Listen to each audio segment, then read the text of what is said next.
DNA Video Productions is a full-service video producer with a fleet of drones, 4K, and HD cameras, as well as a crew of video operators. We handle commercial and residential real estate videos, as well as events for promotional purposes. We create book trailers, both live-action and running stills, music videos, and website videos. We also film series shorts for online distribution and are currently involved in filming a political parody. We specialize in low-cost movie making. Call DNA Video Productions at 941-748-6865 or visit our website at www.dnavideoproductions.com. That's www.dnavideoproductions.com. Thank you. Our sponsor this month is Published, an affiliate of Village Voices. Published offers all author services from writing tips, critiques, manuscript evaluations, and editing, as well as tips to help you become published. If you prefer to self-publish, purchase the step-by-step book on publishing through Amazon, or purchase services a la carte, from formatting to creating custom covers, or even tips to gather endorsements. The staff is headed by 2 professional writers. After your books are published, either trade paper, electronically, or both, purchase marketing tips, web services, book trailers, or turn your book into an audiobook. Publish provides all your writing, publishing, and marketing needs. So give them a call at 941-748-6865.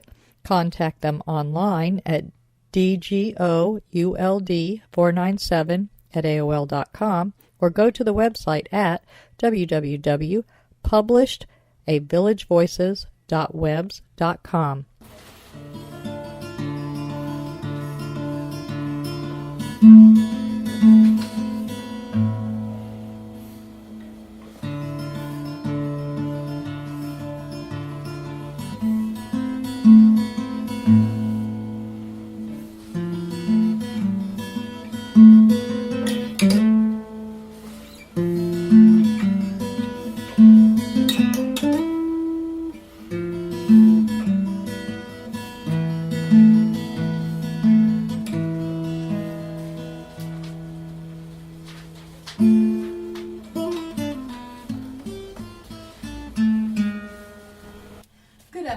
Welcome to Culture Coast. The intro you just heard was by Al Musitano, and today we are introducing you to Lela Hartsaw, who has just written a book and released it, The Adventures of Abigail Rose. And what is this Ida Patton's Antebellum Doll? Is that a That's subtitle? the subtitle, yes ma'am. All right, welcome to Culture Coast. Thank you, it's a pleasure to be here. It's a pleasure to meet you. Now, tell us a little bit about your early years writing. Did you always plan on being a writer, or was this something out of the blue? I have always enjoyed the written word. I've enjoyed reading it, I've enjoyed writing it. Never really thought about being a writer professionally, but always knew I wanted to do something. In fact, my mother has lovingly chided me for years and even gave me a book called Get That Novel Written. But it was never something that took a priority. And even in school, I was told that I had a little bit of talent, yeah. Now, was this high school or college? High school and college, even grammar school. But I just enjoyed it, and I enjoyed using it for personal reasons, for letter writing and little stories for personal use, and nothing really big. Then comes Facebook, where you're writing these little pieces, basically little short stories all the time, and people would say, you're a really good writer. You really should write something. You really should write something. But of course, by that point, I was a mother of 2 and busy, as I think it's a catchphrase we use now. We're too busy for everything. And you also you went to college for something else. I did. I went to college for graphic design and advertising, and thought that was my goal in life. And you did that when you graduated? Did that when I graduated for many years. Found it wasn't my passion. You enjoyed it, but it wasn't fulfilling. I didn't go home happy. Do you think that might have been because it was for somebody else and not for yourself? Absolutely. So you might have enjoyed graphic design had you been doing your own company and been able to do your own ideas. What a great way to look at it, yeah, absolutely. I think a lot of us don't realize that working for somebody else is sometimes what stymies us and closes off the open mind at the creativity. Oh, absolutely, especially when you're a creative director for an advertisement for a mattress. You know, I mean, how exciting is that, right? Exactly. How exciting. Exactly. I wanted to do fashion. It pays the bills, but it's not exciting. Absolutely. Yeah. And it's a way to keep your hand in the business, but not.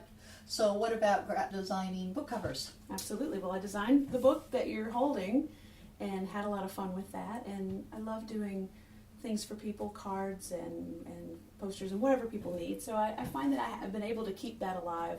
And doing it, like you said, for myself, things that bring me pleasure. All right. So now I'm going to take you back again. Where are you from? I'm originally from Memphis, Tennessee, born and raised there. And so you grew up there. Where did you go to college? I went to college at the University of Memphis and Memphis College of Art. Right there in Tennessee. It was easy. And then what brought you to Florida? Oh, that's a good story. That's a good story. Went to Atlanta for graduate school and met my husband there. He's a chef. He had just graduated from the Culinary Institute of America.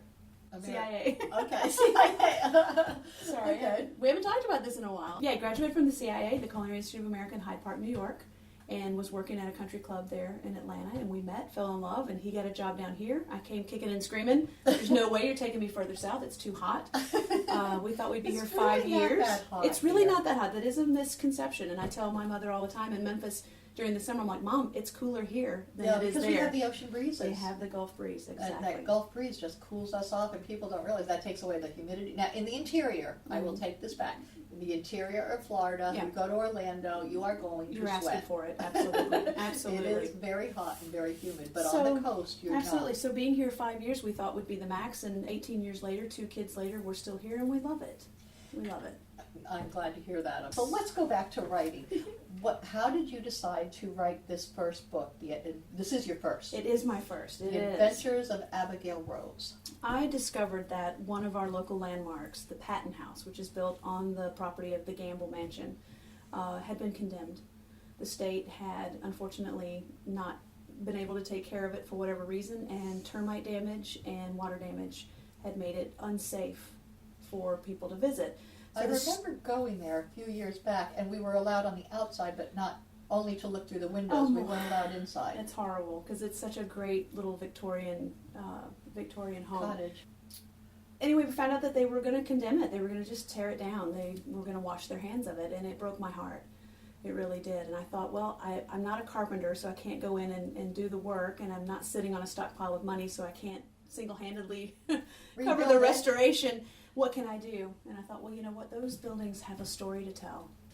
And then it just snowballed from there. It was like, well, let me tell this story and see if I can sell a book. And if it makes some money, a little bit of money, and every little bit helps. And so, you have, in that line, you have gotten the state to come up with some of the money for the restoration. Absolutely. The state wised up and realized it was their commitment that they had made, and they are going to pay up to $200,000. And there's probably going to be a little more that's needed. So right. So you're doing fundraisers and things like that. Plus your proceeds from your book, part of that is going towards the big pot of money that's still needed. Correct. And the upkeep will be obviously. And you have a fundraiser coming up very soon, don't you? We do. The open house, the annual open house, is a little bit of a fundraiser. It's more of a celebration than it is a fundraiser. But they do obviously openly accept donations. But it is a great opportunity. They open the Gamble Mansion for free. Usually it does cost money, so it's a great opportunity for local children and families to go and visit the mansion for free. They have food, they have music, they have all kinds of Now this is when things. they get to go into the big Gamble, the Gamble plantation, right. But they cannot yet go into the house. Up until recently you were able to do both, but no, it's taped off. It's very sad. It's sitting over with all by itself. With you can see yellow it from caution the road. tape. Yeah, yellow caution tape on it. But the Gamble Mansion is the oldest structure on the west coast of Florida. It was built in 1845. So. And the river used to come right up to it, didn't it? No, but there wasn't anything between the house and the river. Now there's 301 and now some there's other. All kinds of homes and whatnot there. Yeah. Well, I know that if you look from the Gamble Mansion down towards the river, you can actually see above the treetops. You can see, if you're up upstairs, you can see the river from there. So it was a nice view when it was there. Absolutely. And so tell us a little about your book. Okay. How do you tell the story about an old house and an old piece of property? You know, I didn't know where to start. But I do love the period. I love the period of the 1800s. Right. It's pre-Civil War up in taking us through the war. I don't really know how I came up with the idea other than I saw one of these porcelain dolls and fell in love with it and thought, well, how interesting could it be to tell a story from a doll's perspective? Well, how did the doll get there? Well, how did the doll stay there? What happened? So I came up with the notion that this doll is a gift to Major Gamble's niece in the 1850s, and she becomes lost during a hurricane. And so she is washed under some shrubbery and covered with leaves and mud, and therefore completely lost. So she remains there and hears and sees things that happen for the next 50 years and tells stories of the soldiers coming and raiding the property. She tells of the children coming and telling stories about interactions with the local Indians and sightings of ghosts and interactions with the Yankees as they were taking over the area in 1864, 1865. She tells about a wedding that takes place during the war, which is a fabulous piece of history. So the story is historical fiction. There's a lot of truth, a lot of history, but it also obviously is fantasy because the doll is telling us what she sees and hears. You have an unusual narrator, but I don't know about fantasy so much as your narrator's point of view is a little fantasy. But other than that, it's not a fantasy. These are things that happen. Right. And you just have a different way of portraying it. Wonderful. Now, how far do we go with this history? How close do we come to nowadays? We end when Ida is a 12-year-old girl who lives on the property after the war. Her family buys the property, and Ida discovers the doll. I won't give anything away because that part's kind of interesting, but it's 1904, and that's where we stop. So we go from 1845-ish or a little earlier all the way through to 1904. Correct. That's a nice piece of history to It cover. is. There's probably a lot that I've left out, obviously, but I hit on some high points. And it was all local history. All local history. So we get a lot of the early Florida going on. Now, so how long did it take you to write this? What do most authors say? I've had this in my heart forever. No, I discovered the Patton House situation in the fall of 2014. Came up with the idea, kind of started the story, and then found out the state was going to cover the cost. So I thought, oh well, then I don't probably need to do this. I've got other things I need to do. It fell on the priority list. So I'm going to say it took me 2 years to write it. All right, and the idea formulated back in 2014, and Correct. It's now 2016, so that's pretty quick. So the writing process wasn't all that long once you sat down and decided to get it done. Luckily, my writing style is free flow. It just comes and I just type it and there it is, and then tweak it later. Now, a lot of people, this is interesting, I'm going to bring this up because authors have different ways of writing. Sounds to me like it's playing in front of your mind's eye, and you're just typing out the story that's flying through your brain. Exactly. You do not plot it out and outline it and follow the rules. No, I don't. I know, I'm a rule breaker. No. There are different ways of writing, and I happen to be the same kind as you when I'm writing for myself. I'm not doing somebody else's work. If I'm ghostwriting or co-writing, I have to do all that plotting and outlining. But when I'm writing for myself, I know who my characters are, and I've learned who they are by thinking about them ahead of time. And when I sit down, it plays like a movie in front of my eyes, and that's what I'm writing. And all I have to do is throw obstacles.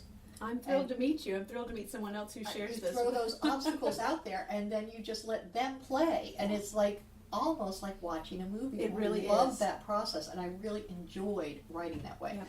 I don't so much enjoy it when I have to follow an outline, and I do both.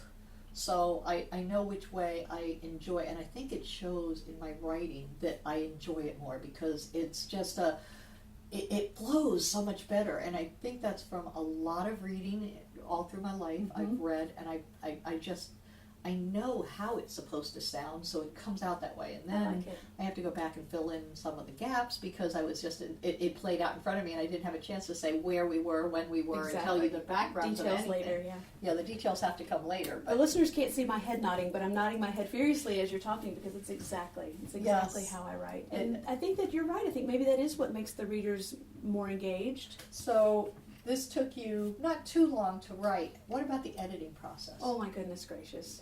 Isn't that amazing? It takes twice as long as the book. Knowing when to quit.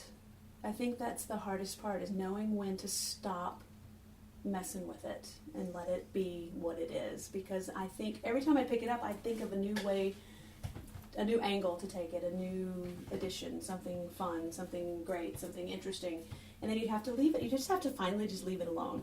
So yeah, the editing process took the longest, but on the same token, I did kind of rush it because I'm trying to make it in time for this event at the Gamble Mansion. And you have done so. And I have done so. Praise the Now, Lord. you also self-published. You went through CreateSpace and did. Amazon and Kindle. Is it also on Kindle? It will be on Kindle, yes. It will be when you have the opening. Exactly. So people you'll have cards and they can get it from Kindle, and the proceeds there are obviously higher. You get more money from Kindle than you do from CreateSpace. Correct. So that's really interesting. And they will be, proceeds will be going to them, and you will have some of it, but you're splitting it with them, correct? Absolutely. And that's a really good benefit to them.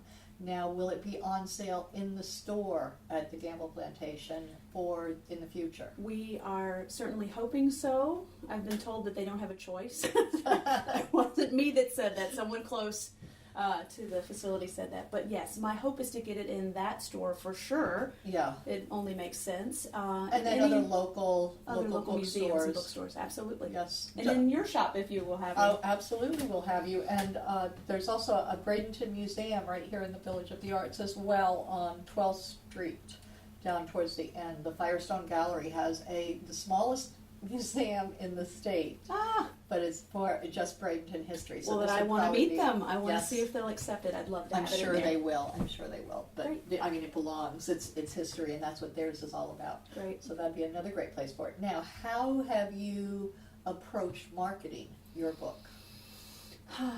Put on a different hat. Marketing, dun dun dun. Because you have marketing background. That's why I do have a marketing background, but things have changed dramatically since I was in the industry. We didn't have Facebook. We didn't have everyone having the internet on their phone. We didn't have that sort of thing. So right now, really all I have done is word of mouth and Facebook, and it's been phenomenal. There's a group on Facebook called If You Grew Up in Bradenton, and I put it on there, and they were gracious enough to let me, because I felt it was a plug for a, personal. And you don't want to push. I don't want to push, and I don't want to look like I'm, asking for, a business. But they graciously said, no, we think this is perfect. And it was someone on that page that saw it and reached out to Ida Patton's great niece, and she reached out to me and is one of my biggest supporters, financially and emotionally. So, wonderful. And they're thrilled. So tell us a little bit about this. That you have a connection now with the person you were writing about. Absolutely. The Pattons had 5 children. Ida was the oldest daughter. She's 12 at this time in 1904 when I write the book. But her little sister, Mary Ellen, is the grandmother of this woman that I have been introduced to through the magic of Facebook. They were here recently and saw the home and were devastated. They were devastated to see their family home is closed up and the paint's all peeling and it's falling apart and nobody can go in it, and how heartbreaking that must have been for them.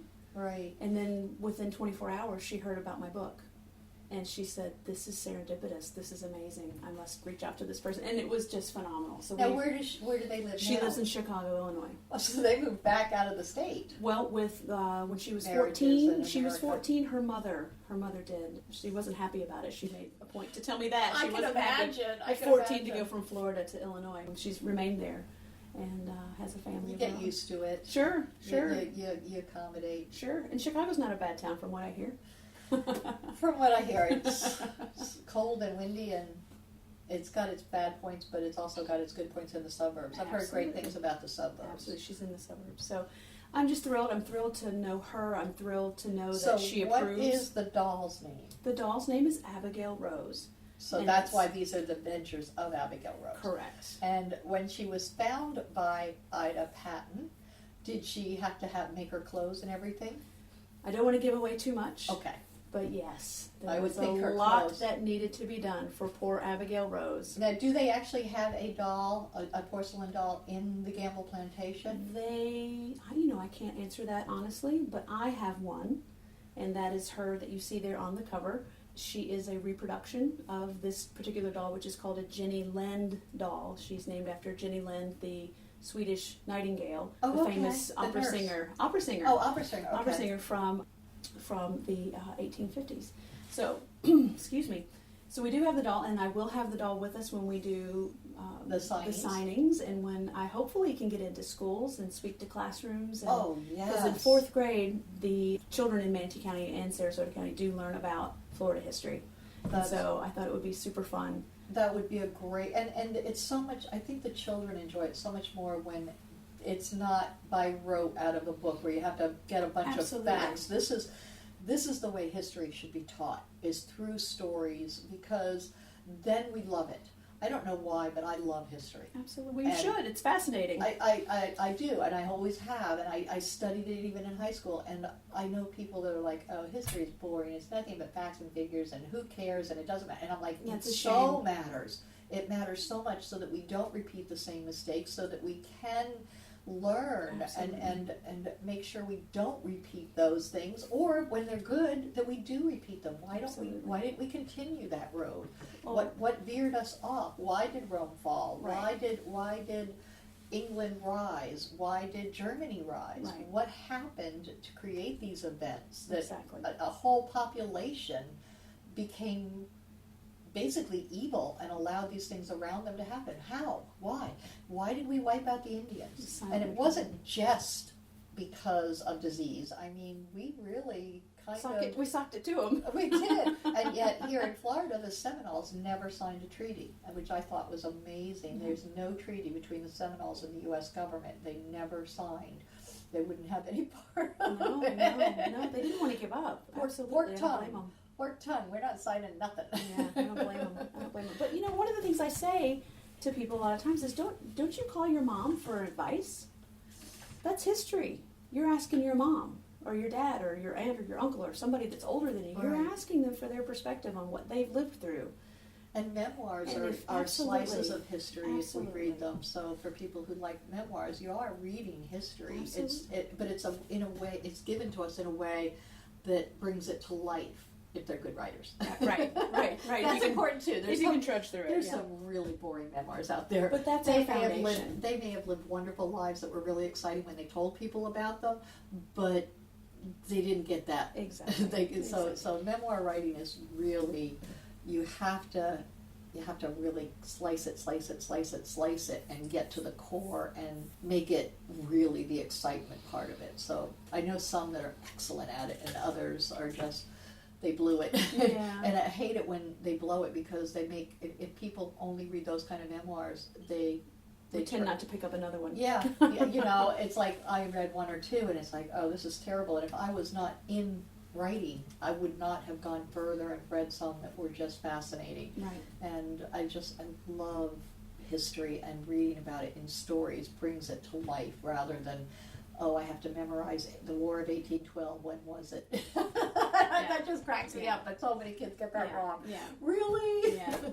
But they're just, I think it's just that they zone out. They don't even realize anymore what's going on around them, because it's like, oh man, I have to memorize more stuff. So I tried in my book. It is about a doll, and I don't want to turn off all the boys, because boys are going to want to pick it up if it's about a doll. But there's a lot of interesting things in there for the boys. The wars, the soldiering, the Indians. And it was a very man's world back then. Absolutely. I mean, little girls really didn't have any power at all. Mm-hmm. It was all about the men, but we just stood on the sidelines and recorded it. And looked pretty. Yeah. And even if we didn't look pretty, we faked it. Absolutely. Because otherwise you were alone and miserable. Absolutely. You were the maids and the governess.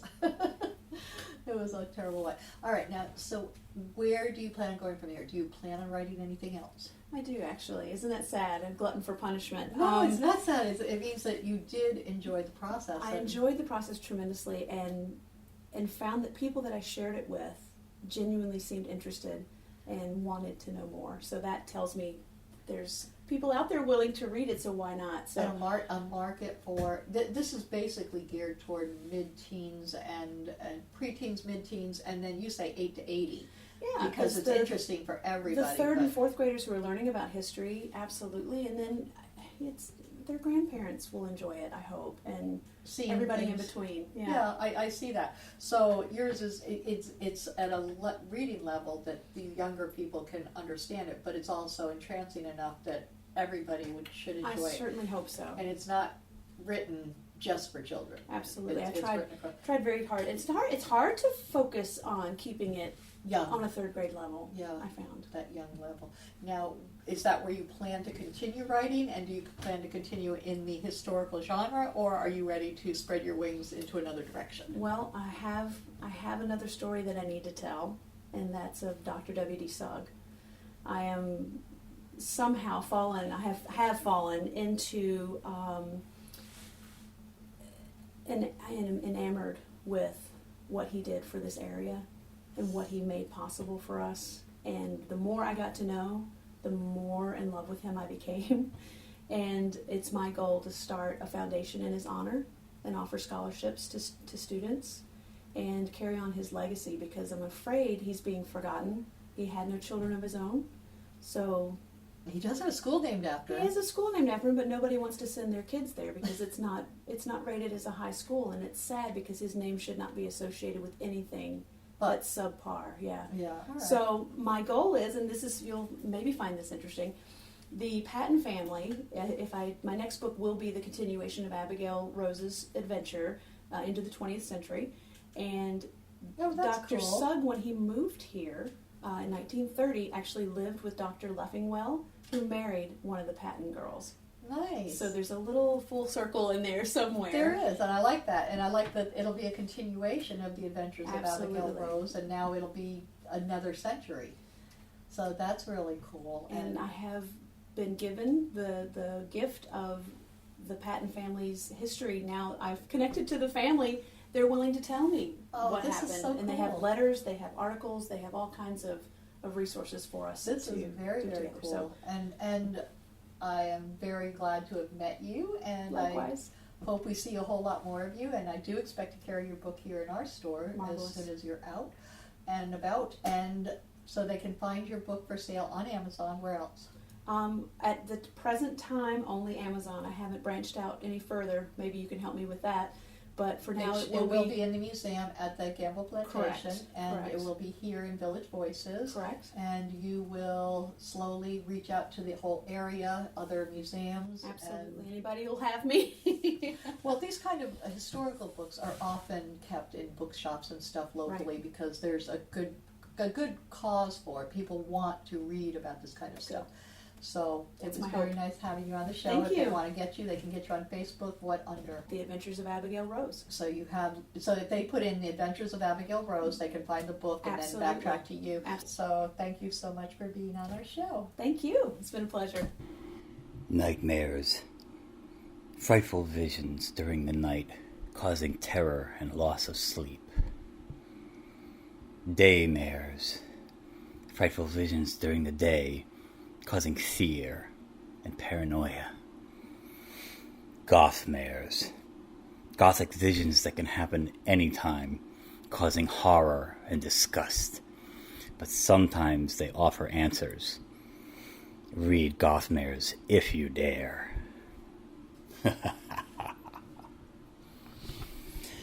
Gothmares, a young adult novel by Al Musitano, available on Amazon and fine bookstores everywhere. Village of the Arts, the largest artist colony in the state of Florida, located on 42 acres, includes artists, homes, galleries, gardens, and restaurants featuring handcrafted gifts, fine art sculptures, painting, photography, enviro art, healing arts, books, mystics, and musical variety.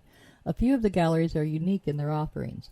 Village Voices specializes in books and art created exclusively by Florida residents. The Dancing Crane Gallery offers fine art, custom jewelry, and unique innovative art. The Village Mystic offers all things metaphysical: meditation, massage, mediums, aromatherapy, psychics, shamans, Reiki healing, and the gem mine, where you can mine for your own personal treasure. Yoga Arts offers classes or one-on-one coaching. Musicians and bands can be found throughout the area. Many of the artists and musicians offer classes. Restaurants and bakeries provide respite for the weary and magic for the foodies. Visit during the first Friday Art Walk and stroll through the shops and galleries enjoying free appetizers, wine, music, and demonstrations. For hours and information, please visit the website at www.villageofthearts.com.